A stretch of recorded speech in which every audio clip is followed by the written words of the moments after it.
l'approche 48-5, améliorer les résultats pour les personnes âgées hospitalisées.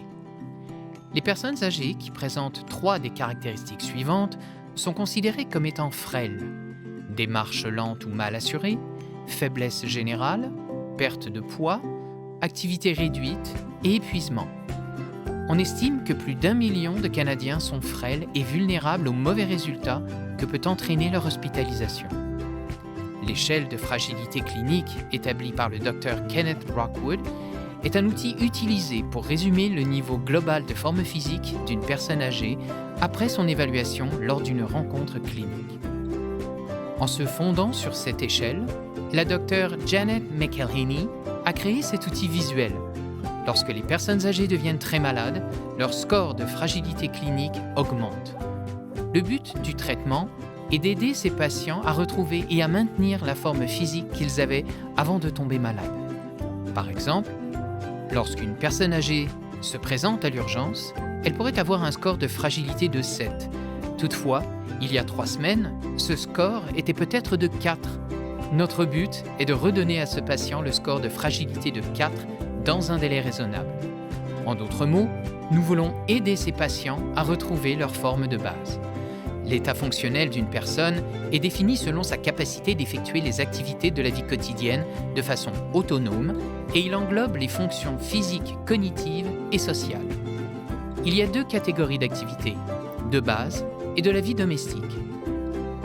Changer de position, se déplacer, aller aux toilettes, manger, se laver, s'habiller et prendre soin de son apparence sont des activités de base de la vie quotidienne. Alors que l'utilisation du téléphone, le magasinage, la préparation de repas, la lessive, le ménage, la gestion des médicaments, la gestion financière et le transport sont des activités de la vie quotidienne domestique. L'état fonctionnel d'une personne est directement relié à l'ampleur de sa fragilité. Le repos au lit pendant une hospitalisation, même pendant de courtes périodes, peut causer une perte de fonction irréversible. Les personnes âgées qui perdent leur autonomie dans au moins une activité de la vie quotidienne pendant un séjour à l'hôpital ont un taux de mortalité en 1 an de 41% et seulement 17% retrouveront leur état fonctionnel de base. Malheureusement, 34% sont réadmises dans les 60 jours suivant leur congé. À elle seule, l'hospitalisation fait augmenter par 60 le risque qu'un déclin fonctionnel se produise. On constate une diminution de l'état fonctionnel de base chez 35% des patients au moment de leur congé, et la moitié ne retrouve jamais leur capacité antérieure. Les facteurs contribuant au déclin fonctionnel lié à l'hospitalisation comprennent la douleur, le déficit de sommeil, la malnutrition, le délire, la médication et la perte de forme physique. Une approche qui a aidé les personnes âgées frêles à maintenir leur état fonctionnel pendant un séjour à l'hôpital s'appelle 48-5. Cette approche évalue 5 éléments clés dans les 48 heures qui suivent l'admission à l'hôpital. La fonction cognitive, les médicaments, l'état nutritionnel, les déjections et la mobilité. Des plans de soins individualisés sont conçus pour rétablir l'autonomie fonctionnelle des personnes âgées pendant une maladie aiguë. Cette approche a réussi à favoriser un retour durable à l'état fonctionnel antérieur du patient au moment de son congé. Elle a été un succès parce que l'on s'est assuré que le médecin faisait partie intégrante de l'équipe pour assurer une évaluation et une gestion rapide des fonctions cognitives, des médicaments, de la nutrition, des déjections et de la mobilité. Comment pouvez-vous faire une différence dans le soin des personnes âgées ?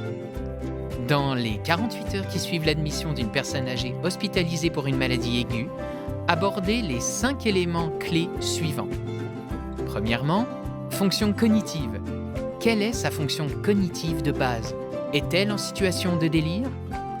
Deuxièmement, médication. Quel médicament peut-elle cesser de prendre ? Avez-vous en main la meilleure liste possible de ces médicaments ? En 3, nutrition. Surveillez la prise d'aliments. Essayez d'éviter les intraveineuses et les sondes gastriques et favorisez la prise orale de nourriture.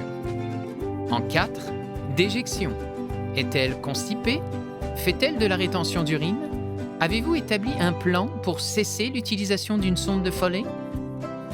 En 5, mobilité. Chaque jour de repos au lit entraîne une perte jusqu'à 5% de la force musculaire fonctionnelle. Alors, faites bouger vos patients. La mobilité est le 5e signe vital. Continuez à surveiller ces 5 éléments clés quotidiennement tout au long de l'hospitalisation. L'approche 48-5 peut maintenir la fonction, favoriser l'autonomie et améliorer la qualité de vie des personnes âgées. Vous pouvez commencer à intégrer l'échelle clinique de fragilité dans votre pratique quotidienne pour aider les patients âgés à atteindre leur but, qui est de retourner chez eux. Merci de prendre le temps de vous renseigner sur la façon dont nous pouvons aider nos personnes âgées à atteindre leur objectif, retrouver pleinement leur forme après avoir été malades.